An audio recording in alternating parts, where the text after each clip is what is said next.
Prêt pour une petite philo-fable musicale? Eh bien, allons-y.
Voilà, bon, écoutez, j'étais un petit peu, c'est rigolo, j'ai un petit peu le trac, et du coup, c'est pas très clair, faut le dire.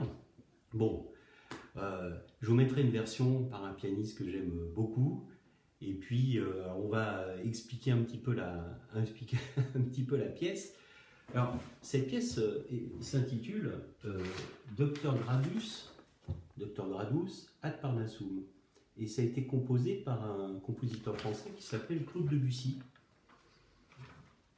Et Claude Debussy, il est né dans les années 1860 et il est mort en 1918. Et il a écrit énormément de pièces, entre autres pour le piano, parce que c'était un pianiste. Et ça, ce sont des pièces enfantines qu'il a composées pour sa petite fille, qui s'appelait Chouchou, quand elle avait 3-4 ans, quelque chose comme ça. Il a fait une série de petites pièces enfantines qui sont très sympas à jouer. Et donc celle-là, Docteur Gradus ad Parnassum. Alors,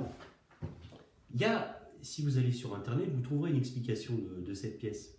Mais dans un recueil de contes, j'en ai entendu une autre, moi, et je la trouve très bonne. On considère que le Docteur Gradus est un personnage, et, comment dire, alors imaginez, c'est un savant qui toute sa vie est resté enfermé. Comme s'il était confiné en permanence. Enfermé toute sa vie, et il a passé sa vie à étudier, mais sans jamais voir en réalité ce qu'il avait étudié. C'est-à-dire, il connaît tout sur les arbres, il connaît tout sur les planètes, il connaît tout sur absolument tout. Bon, c'est une histoire, on ne peut pas tout connaître, hein. Mais il n'a jamais vu un arbre en vrai. Il n'a jamais vu une rivière, il n'a jamais vu tout ça, il connaît par cœur, quoi. Et puis, à la fin de sa vie, à un moment donné, ce monsieur, à un moment donné, se dit, tiens, mais je vais... enfin, c'est incroyable. Je vais ouvrir la porte de chez moi et je vais sortir. Et puis alors là, il sort, et puis d'un coup commence cette espèce de course un peu folle, de rattraper un peu le temps perdu, quoi. C'est complètement... Alors ça démarre, etc. Ça va très vite. Il est là, il est mais un arbre, ça je connais, je sais comment ça vient ça. Puis un brin d'herbe, une coccinelle, un cochon, quoi. C'est complètement fou, c'est une espèce de course, hein. Il ouvre la porte et vous avez ça directement. Donc... Alors, plus vite, hein.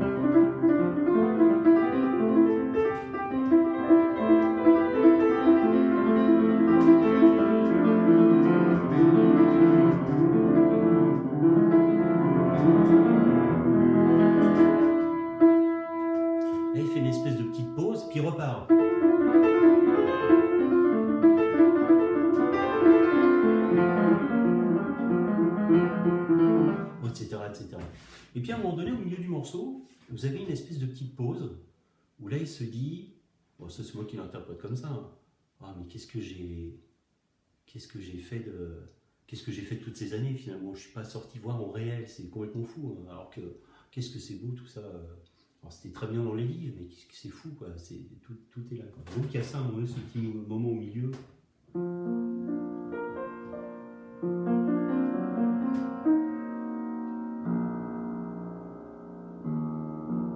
Là il se demande un peu.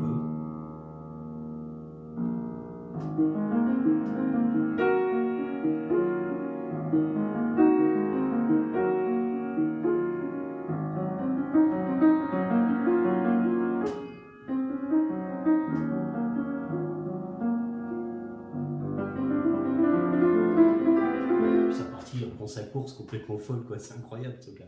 Et à la fin, alors ça je vais vous montrer parce que Debussy fait un effet à l'oreille, il y a cette espèce de fin. Alors à la fin, est-ce qu'il s'arrête, est-ce qu'il meurt, on ne sait pas trop. Mais à la fin, Debussy fait quelque chose de très joli, c'est-à-dire qu'il veut faire entendre une mélodie, mais il a envie de la noyer dans un espèce de nuage, en quelque sorte de notes. Alors voilà ce qui se passe. Si je joue au ralenti à la fin.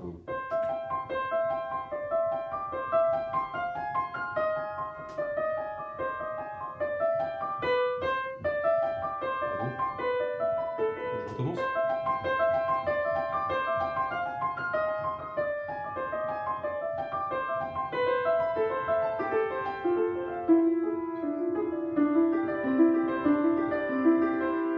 Etc.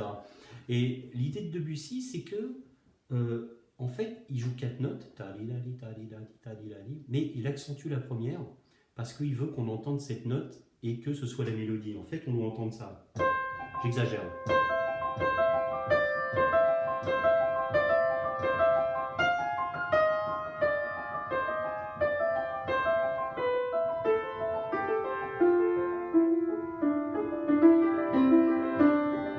Donc l'idée, c'est d'entendre ça.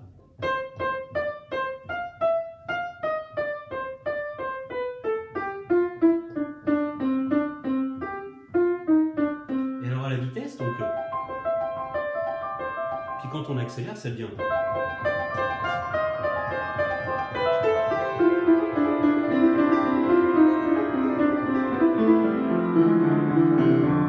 Voilà, c'est très très joli. Alors Debussy, ce qui est très sympa, c'est que... Alors, vous avez entendu cette idée, hein, et puis on n'entend vraiment que la mélodie, mais derrière, alors donc il faut faire une note forte, la première, et puis les autres notes tout doucement, pour vraiment... Alors Debussy, hein, je dis pour les pianistes, quand on déchiffre, c'est joli déjà, c'est ça qui est fou. Hein. Même à travailler lentement, ce passage est très joli. Hein.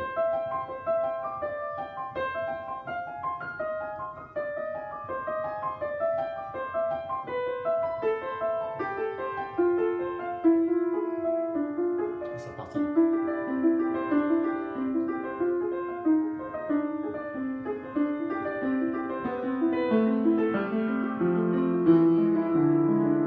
Voilà, c'est vraiment très très joli. Puis à la vitesse, ça crée une espèce de...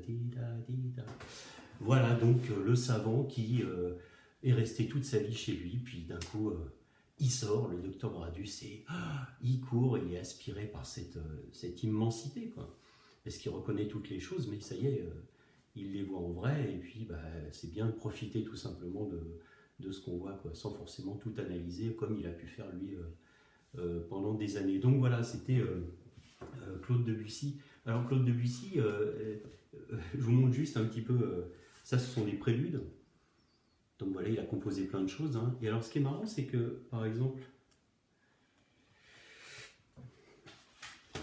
alors si vous regardez, vous vous souvenez, hein, juste pianistiquement, là, donc, vous vous souvenez, hein, je vous ai déjà parlé de ça au piano. Ça, par exemple, c'est joué par la main droite. Et puis ça, c'est joué par la main gauche. En l'occurrence, on voit que la main gauche, j'ai rien à faire au début, hein, d'accord. La main gauche, ça y est, je vais commencer à faire des choses un petit peu ici. Mais là, la main droite, c'est... etc.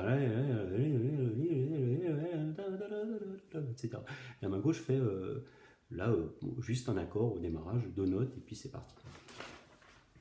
Alors là, Debussy, il a une particularité, enfin pas toujours. Hein. Et là, par exemple, quand on regarde la partition, alors ça commence bien, main droite, main gauche, mais d'un coup, regardez, on a 3 portées. Alors, Debussy n'avait pas trois mains, hein, c'était pas un homme qui venait de la planète, je sais pas quoi. Mais à un moment donné, pour l'écriture, il a besoin. Alors, c'est pas toujours, c'est pas toujours très facile parce qu'on se demande, bon, ici à la main droite, ici à la main gauche, mais ici, bon, il va falloir que je me répartisse avec mes deux mains un petit peu les accords.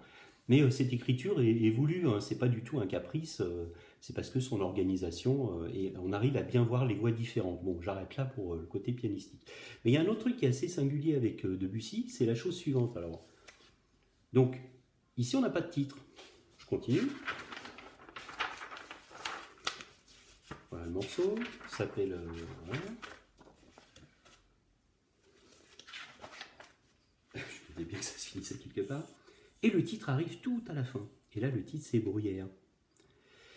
Et en réalité, en fait, ce que fait Debussy, c'est qu'il laisse écouter sa spécialité. Alors là, c'est pas le cas avec Dr. Gradus où il y a le titre au départ. Hein. Mais dans les préludes, c'est très souvent ça. Il laisse écouter, il propose un titre à la fin. Et finalement, si vous voulez, vous, avoir un autre titre, eh ben, vous pouvez tout à fait vous donner un autre titre à ce que vous avez entendu. Debussy propose un titre. Mais voilà, quoi. Donc celui-là s'appelle, mais c'est le prélude numéro 5, mais qui s'appelle Bruyère. Voilà, tout simplement. Alors juste pour finir, tiens, avec Bruyère, je vais vous faire entendre juste quelque chose. Debussy, au niveau de l'harmonie, des accords, vraiment, c'est quelqu'un qui a poussé très très loin l'idée d'harmonie. Après Debussy, on va rentrer dans une période en musique avec beaucoup plus de dissonance, parce qu'il a poussé vraiment extrêmement loin ce qu'on appelle la tonalité. Bon, laissons un peu ça, mais vous allez voir que parfois il change une seule note au niveau de l'harmonie, et c'est vraiment très chouette. Juste un passage, vous allez voir qu'il change juste une note et l'accord devient. Enfin, c'est une petite nuance. Alors, vous allez me dire si vous l'entendez. Alors, c'est en plein milieu. On a ça.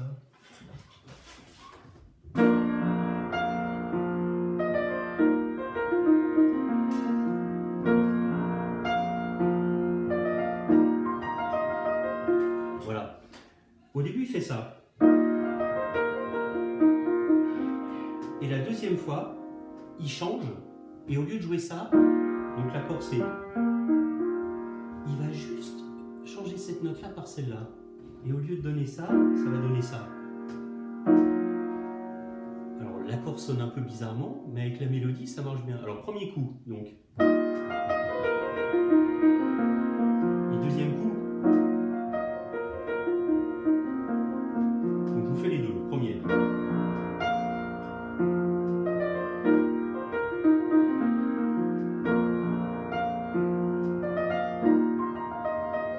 Et deuxième fois, une petite nuance.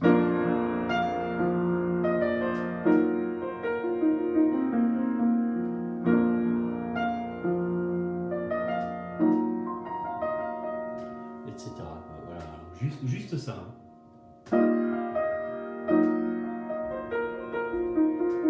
Voilà, c'est vraiment. Debussy, il est souvent. Alors là, c'est des discussions un peu de spécialistes en musique. Hein, est-ce que c'est à l'époque des peintres impressionnistes, Debussy? Hein. Alors, est-ce que c'est un impressionniste qui fait des petites touches? Il y a un petit peu ça dans Debussy. Hein, c'est vraiment des petites touches.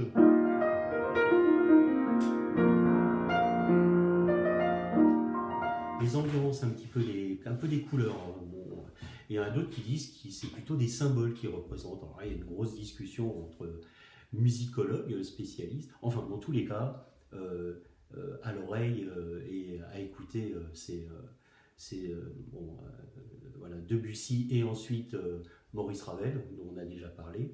Ça a été dans cette période les deux très très grands compositeurs français. Il y en a d'autres. Hein. Mais voilà, Debussy, il est joué vraiment dans le monde entier régulièrement. C'est une œuvre qui est particulière au piano, il y a une ambiance, il y a quelque chose, et c'est quelqu'un qui a mené une exploration musicale vraiment très particulière, et encore aujourd'hui qui est une référence. Voilà, mais écoutez, voilà, c'est tout. Donc vous pouvez réécouter maintenant la pièce. Je vous mets un lien vers un pianiste, moi j'ai eu la chance de voir, fantastique, et pour moi un des grands spécialistes de Debussy, qui s'appelle Arturo Michelangeli Benedetti, pianiste italien qui est disparu quand même il y a un certain temps maintenant. Et vous allez voir, alors c'est en noir et blanc, mais vous verrez, alors c'est rigolo parce que moi j'ai commencé, mais c'est bête, j'étais un petit peu crispé, donc vraiment pas très net. Mais vous allez voir la manière dont il joue, il y a très peu de gestes, c'est très sobre, et on a l'impression que les doigts ne bougent pas. Il a une telle technique On a l'impression qu'il joue ça de manière, bon, comme si moi je jouais au clair de la lune, quoi. C'est vraiment, ça se joue tranquillement, mais c'est très très bien joué. Et puis il y a vraiment, voilà, vous allez voir un petit peu ce pianiste, et puis vous me direz, bah écoutez, voilà, je vous donne rendez-vous pour les vidéos de mathématiques, de correction, de français. Pas de chat ce soir. Et puis, bah, n'hésitez pas à écouter ma version, et puis celle de Michelangeli Benedetti, pour avoir une idée. Je vous mets tout ça en lien, quoi. Voilà. Allez, à bientôt. Bonne fin d'après-midi.